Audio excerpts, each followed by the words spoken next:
Hello అండి, అందరికీ నమస్తే. నేను ఈరోజు పాలక్ రైస్ చేసి చూపిస్తున్నాను. ముందుగా పాలకూరని శుభ్రంగా కడిగి మిక్సీ జార్లో వేసుకుంటున్నాను. అలాగే కొద్దిగా అల్లం వెల్లుల్లి పేస్టు, 2 పచ్చిమిర్చి వేసి మెత్తగా మిక్సీ పట్టుకోవాలి. నేను కుక్కర్లో చేస్తున్నాను. కుక్కర్ పెట్టుకుని బటర్ కానీ నెయ్యి కానీ వేసుకుని కొద్దిగా ఆయిల్ వేసుకుని బిర్యానీ దినుసులు అలాగే జీడిపప్పు ఉల్లిపాయ వేసుకుని వేయించుకుని పాలకూర వేసి అలాగే నేను బఠానీ వేస్తున్నాను.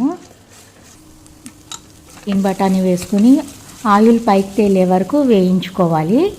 వేయించుకున్నాక మనం ముందుగా కడిగి పెట్టుకున్న బాస్మతి రైస్ వేసుకొని 1కి 1.5 కప్పులు నీళ్లు పోసుకుని సాల్ట్ వేసుకొని బాగా కలుపుకుని మూత పెట్టి హై ఫ్లేమ్ మీద 3 విజిల్స్ రానివ్వాలి.